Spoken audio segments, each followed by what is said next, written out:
Deixa eu começar esse vídeo com uma coisa que é muito contraintuitiva para você que está se matando para publicar a sua revisão sistemática com meta-análise. Em especialidade concorrida, se você quiser vir ser médico nos Estados Unidos, a sua 20ª publicação quase não conta nada. Eu não tô dizendo isso de barriga, né? Eu tô trazendo dados de bibliometria, aqueles estudos que vão no teu PubMed aí, verificar de verdade quantas publicações cada residente que passou tinha, e eles mostram uma coisa muito clara. O ganho é marginal decrescente. Quer dizer que da primeira publicação para a segunda você tem um ganho, da segunda para a terceira você tem metade do ganho, da terceira para a quarta metade do ganho, e da número 19 para número 20... quase nada. Na ortopedia, por exemplo, que é o meu exemplo recorrente aqui do canal, da especialidade muito difícil de passar aqui nos Estados Unidos, o maior salto de diferenciação acontece de fato entre a primeira e a segunda publicação. Depois disso, cada publicação nova adianta cada vez menos. Na urologia, por exemplo, em um estudo entre 418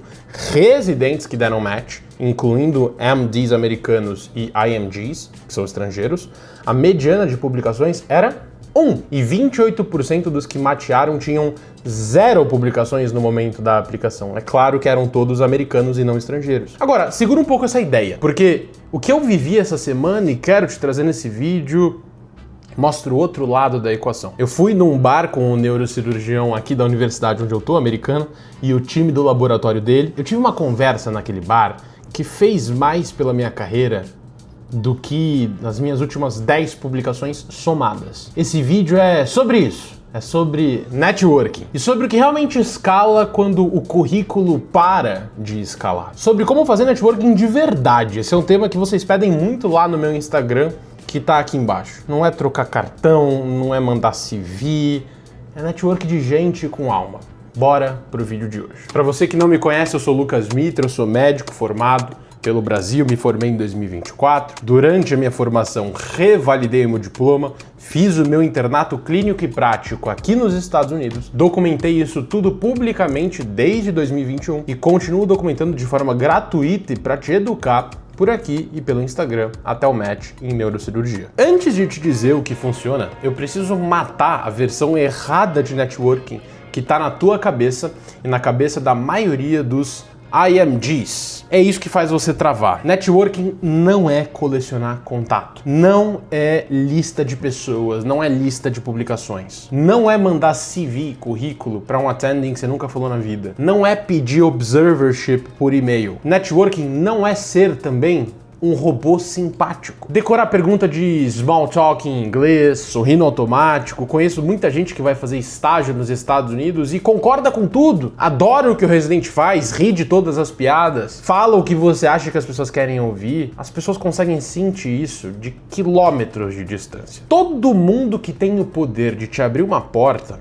aqui dos Estados Unidos, com certeza, ainda mais se for algo cirúrgico, já foi abordado por 1000 pessoas pedindo transações. O que eles lembram não é quem foi mais polido, quem concordou com tudo, quem foi o robô simpático, mas eles lembram de quem foi real. Então deixa eu te contar de verdade o que aconteceu essa semana dessa história do bar com o neurocirurgião. Era uma confraternização do laboratório desse neurocirurgião e para discutir projetos. Eu fui pela primeira vez, conheci algumas pessoas além do neurocirurgião só de vista e eu podia ter feito o que todo mundo faz nessa situação, né, que eu imagino. Que é ficar tentando impressionar, listar minhas publicações. Eu era um dos únicos pós-docs, tinha muito medical student, estudante de medicina, então eu podia ficar falando de steps, de nota, de plano, mas não foi isso que aconteceu. Eu comecei a tentar levar uma conversa leve, é claro, depois de falar com os projetos, e comecei a conversar com esse neurocirurgião e em algum momento específico, quando a gente estava falando de linguística, de línguas,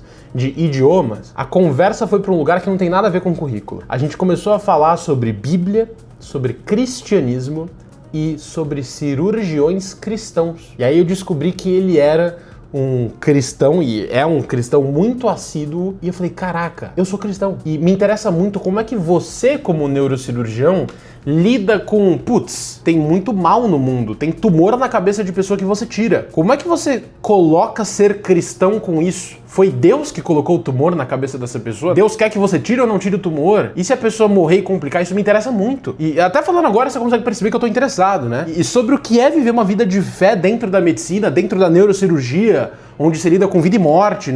Sempre vai ter algum paciente que complica, sobre propósito. E a gente entrou num papo super profundo, no meio de um bar. Foi uma conversa muito genuína, não teve pitch, não teve pedido da minha parte. Eu senti de verdade que eu tava trocando ideia com um amigo. Em uma pessoa que é um neurocirurgião formado, respeitadíssimo, que publica muito. E aí, sabe o que aconteceu depois? Ele lembrou de mim. Ele lembrou de mim não como, é o Lucas, é o cara lá que publica, tem tantas publicações, tem Step 2 de tanto, quer fazer neurocirurgia, IMD. Ele me lembrou como um cara que a gente teve uma conversa genuína. E aí ele me mandou um e-mail. Lembrei do nosso papo, vi esse vídeo e lembrei de você. E me mandou um vídeo que tinha acabado de sair um vídeo de uma escola de teologia falando sobre o que a gente conversou. Cara, eu tive certeza que ele saiu dali lembrando de mim, porque ele me mandou esse e-mail um dia depois. E qual foi o resultado? Agora eu tô mais envolvido em projetos do laboratório dele que nunca. Conversando com os med students, liderando projetos, liderando artigos em que eu sou o primeiro autor. Repara no que abriu essa porta. Não foi uma publicação a mais. Não foi um ponto a mais no Step 2, embora tudo isso seja importante e útil. Foi uma conversa sobre o que eu acredito. Isso não é sorte aleatória. É claro, existe um mecanismo de sorte por trás, mas existe um mecanismo de network por trás que os dados explicam. Eu vou te trazer um pouco da evidência do que é fazer um network bem feito e do porquê que uma conversa humana vale tanto em um sistema americano que valoriza muito números. Vou te dar 3 achados, todos publicados, minhas fontes aqui embaixo. Primeiro, teve um survey, um questionário de Program Directors, que são as pessoas que escolhem os residentes, dentro da cirurgia geral aqui nos Estados Unidos, que identificou que contatos pessoais, então a gente está falando de mentores, conhecidos acadêmicos, é um dos critérios que fazem os Program Directors ranquearem as pessoas mais alto na entrevista. Tipo assim, você vai entrevistar uma pessoa que você conhece, ou que conhece alguém que você conhece, tu ranqueia ela mais alto. Ou seja, quando você tá na cabeça de alguém de dentro, isso não é uma vantagem injusta, isso é um critério reconhecido. O sistema valoriza isso e valoriza quem é um rosto familiar. Segundo, estamos falando da entrevista. Teve um estudo que mostrou, e isso eu já trouxe aqui várias vezes, que a entrevista é o fator mais importante na seleção final da residência médica aqui nos Estados Unidos. E que ela existe para medir uma coisa que currículo nenhum mede, que é goodness of fit. Quão bem uma pessoa se encaixa com o time. Pensa, na residência cirúrgica você vai ficar 5 anos, 7 anos junto com o mesmo time de residentes. Se você não tiver um goodness of fit, um encaixe bom com o residente, como é que tu vai trabalhar 7 anos com essa pessoa? É inferno. A entrevista mede fit, não é o currículo que mede fit. E o encaixe, ele é uma avaliação humana, com quem eu quero passar os meus próximos 5 anos trabalhando. Você não treina isso tirando nota mais alta no STEP, decorando resposta.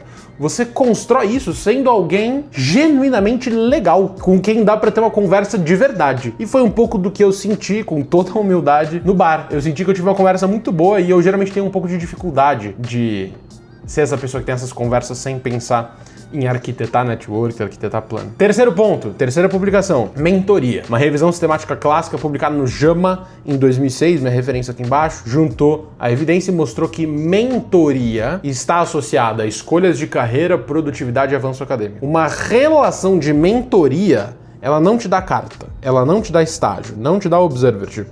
Ela te dá trajetória. É a diferença de você empurrar a tua carreira sozinho e fazer essas escolhas e ter alguém que tá dividindo o fardo com você e te ajudando a fazer essas escolhas. Juntando as 3 coisas, você entende que depois que você bate o baseline, o mínimo, né? Que é Step 1, Step 2 CK, um número mínimo de publicações e competência clínica por meio de observerships e clerkships, você entende que o que continua escalando a tua carreira dentro da cirurgia, dentro da medicina, é a camada humana, é fit. É contato, é mentoria. É aí que é melhor você ter uma conversa real num bar do que você ter a sua 21ª publicação. Então, para isso, eu quero te dar regras práticas de como você vai fazer networking sem virar um robô, que eu comentei, um robô simpático. Regra número 1.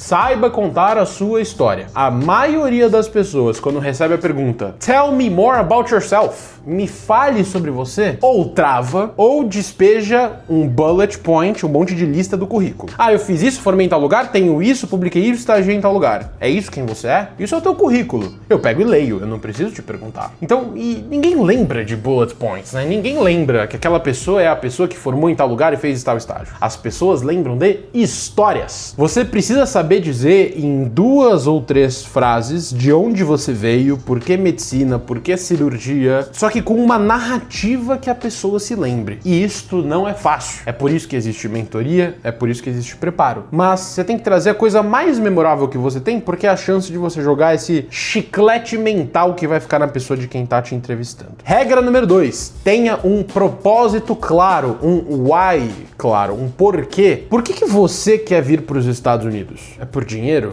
É por carreira? Tem vídeos no canal comentando e lidando com essas perguntas, vou deixar eles aqui em cima. Você quer vir para os Estados Unidos? Por que a tua especialidade? Por que neurocirurgia? A resposta é de verdade, tá? Porque quando a resposta ela é bem ensaiada na entrevista, geralmente a galera consegue perceber. E quando você é claro e honesto, isso fica absolutamente transparente. As pessoas se conectam na real com um propósito, não com essa ambição genérica de fazer dinheiro, de segurança e das pirâmides de propriedade, de prioridade humana, né?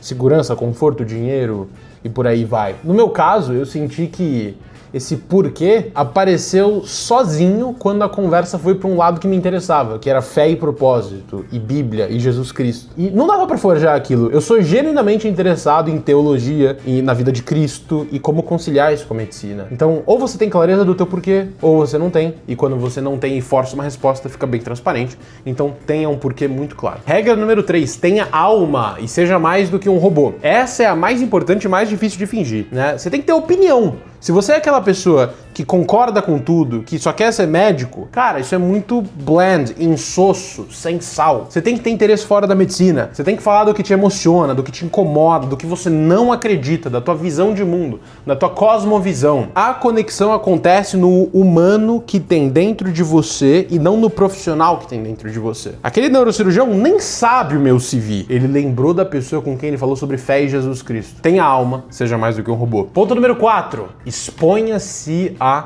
sorte. Tem um conceito que eu adoro, que se a gente fosse colocar em português, seria superfície de sorte ou área de sorte, que a gente chama de luck surface area. A ideia é muito simples. A quantidade de sorte que você tem na vida, ela é proporcional a o quanto de trabalho você põe multiplicado por quantas pessoas você conhece. Você pode ser uma pessoa que trabalha muito em casa e nunca conhece ninguém. Você não está se expondo a nenhuma oportunidade assimétrica. Agora, você pode se expor a diversas oportunidades assimétricas e não trabalhar. Cara, esse produto ainda vai ser baixo. Você vai ser conhecido por todo mundo por uma pessoa que não trabalha. Quando você multiplica as duas coisas, fazendo bem as duas coisas, é aí que você abre oportunidades para a sorte aparecer. Aquela conversa do bar com o neurocirurgião só aconteceu porque eu fui no bar. E quer saber de uma coisa? Sabe quando que foi aquele bar? No dia do jogo do Brasil contra a Escócia. Eu deixei de ver o jogo do Brasil contra a Escócia, o 3-0 com 2 gols do Vini Júnior, pra ir pro bar. Na verdade, tava passando na tela do bar e eu consegui acompanhar de canto de olho. Mas foi uma escolha que eu fiz, porque eu falei, é melhor eu me expor a uma coisa que eu não sei se pode dar algo bom ou dar algo ruim, do que eu sentar pra ver um jogo e desistir de uma oportunidade que pode ser muito boa. Parece óbvio, mas a maioria das oportunidades morre porque a pessoa não apareceu. Vai no congresso, aceita o café, converse com estranhos dentro da medicina. No congresso, conversa com todo mundo, conversa com a tia da limpeza, vai no jantar do laboratório, vai naquele evento que você acha que não vai dar em nada. Diga sim pra coisas que te tiram de casa. Você não controla a sorte, você controla quantas vezes você joga o dado. Agora, você só vai conseguir tirar o número da sorte no dado se você jogar. Agora sim, 4 coisas que eu quero adicionar, além dessas 4 regras que eu te dei, que poucas pessoas te falam, mas elas separam de verdade quem faz networking útil de quem só conhece gente. Então, eu vou te dar mais 4 regras que ninguém te fala. Regra número 5, entregue antes de pedir. E se eu fosse adicionar, entregue mais do que te pediram. Veja, eu falei que ia te dar 4 regras, eu vou te dar 8. Você tem que inverter o fluxo. Antes de pedir qualquer coisa, você tem que sempre oferecer ajuda. Ajuda num projeto, numa referência, no trabalho que ninguém quer fazer, um artigo que tem a ver com o que qualquer pessoa estuda, sai um artigo, você viu que aquela pessoa não viu, pega e mostra pra ela. Trabalhar de verdade, sem cobrar nada em troca. Quem dá primeiro é lembrado como aliado, né? Lembra da palavra de Jesus Cristo. Eu não vim para ser servido, mas para servir. Se você incorporar isso na tua vida, eu te prometo que você vai ter muito mais oportunidade de network do que você Imagina, regra número 6. Lembre dos detalhes e faça um follow-up. Network, ele não morre e nem nasce no primeiro encontro. Ele vive no que vem depois. Então você tem que anotar o que a pessoa te contou, às vezes um detalhe pessoal dela, o nome do filho, o projeto que ela odeia, o que ela gosta de trabalhar, o que ela não gosta de trabalhar. Na próxima vez, pergunta sobre aquilo. Quando eu encontrar esse neurocirurgião, eu já sei mais ou menos quais são os interesses dele. Mande uma mensagem algum tempo depois. Lembrei de você quando eu vi tal coisa, lembrei de você quando eu li isso me fez pensar em você. Cara, quem não gosta de receber essa mensagem? Lembrei de você. Que ser humano que não gosta disso, isso vale mais do que muito aperto de mão e muito paper. Regra número 7. Frequência ganha de intensidade. Você não constrói network em um encontro épico. Você constrói com presença repetida e leve. Eu tô te falando isso depois de uma oportunidade que eu tive de ir para um Grand Rounds da neurocirurgia, que eu literalmente fui e só apertei a mão das pessoas. Eu saí meio triste porque eu não consegui conversar com o palestrante, não consegui conversar muito bem com as outras pessoas, foi um ambiente meio esquisito, mas eu guardei essa regra comigo. Tudo bem, eu fiquei aqui 2 horas, mas serviu para eu apertar a mão das pessoas. Serviu para dar esse passinho de formiga. E network não é você ir no Grand Rounds e ficar famosão e conversar com todo mundo, não é. É você apertar a mão no dia, no outro você se apresentar, no outro você falar teu nome, no outro você se envolver com um projeto, no outro você falar sobre fé, no outro você pegar um café para aquela pessoa, entregar uma caneta, uma luva, ajudar no exame, isso é network. Então, você constrói várias vezes, repetidamente, sem peso, sem pedir nada, sem fingir, fazendo muito mais do que você faz em um grande evento épico. É esse contato de baixo risco que a gente fala, repetido, que transforma alguém que é estranho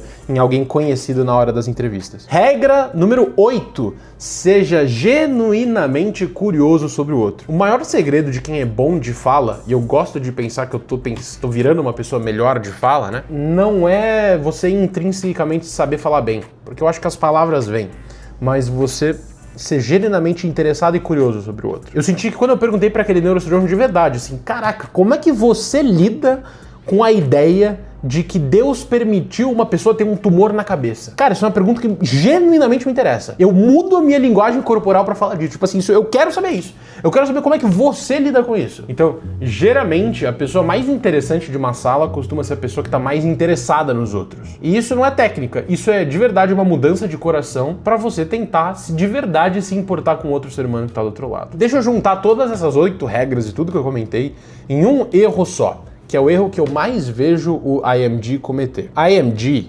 médico estrangeiro, estudante de medicina estrangeiro, ele trata networking como transação. Chega pedindo, ele some depois que consegue, às vezes nem consegue, e trata cada pessoa, cada contato, cada attending como um meio para um fim. E a ironia, ela é bem cruel, né? É exatamente isso que faz o networking não funcionar, segundo todas essas coisas que a gente comentou no vídeo de hoje. Porque o que pesa é um contato que é real, fit, é um contato leve, genuíno, mentoria de verdade. E nada disso sobrevive a uma relação que é puramente transacional. O que é difícil, assim, é que a pressão do IMD, ela é grande. Estamos falando de visto, já tem vídeo aqui no canal só falando sobre visto. Tem dinheiro, tem vídeo no canal falando sobre dinheiro, custos do processo, os steps, a gente quer se provar o tempo todo. E além disso, tem que fazer um bom network, né? Eu sinto que o IMD entra em todo encontro com um desespero estampado na cara. Meu Deus, eu não mereço estar aqui, eu tô aqui, então me ajuda, eu preciso de ajuda, e tem esse desespero de tentar abocanhar toda a oportunidade. E esse desespero, às vezes, ele é o oposto da conexão. Ninguém quer apostar um capital político de fala bem de um IMD para um programa de cirurgia concorrido num desesperado. As pessoas, elas apostam em quem elas conhecem, quem elas gostam e em quem elas lembram. Essa é a realidade. Então o paradoxo final é esse. Quanto menos você trata a relação, seja com um médico, com um residente, um program director, como um meio para conseguir algo, mais ela te entrega coisas. Quanto menos você trata a relação como um meio para conseguir algo, mais essa relação te entrega. E aí, você curtiu esse vídeo sobre os princípios do networking aqui nos Estados Unidos? É um processo que depende amplamente de networking e não somente de nota na prova, como é no Brasil. Curte esse vídeo, se inscreve no canal, dá muito trabalho fazer esses vídeos tarde da noite depois do research, mas é isso. Eu tô te entregando sem te pedir nada, porque eu espero que você aproveite, curta esse vídeo, mande pro teu amigo que tem dificuldade de fazer network, pra gente crescer essa comunidade brasileira junto, entendendo mais sobre o processo da revalidação, entendendo mais sobre o USMLE e, no fundo, se encontrando aqui nos Estados Unidos no futuro. Espero que você tenha aproveitado e eu te vejo no próximo vídeo.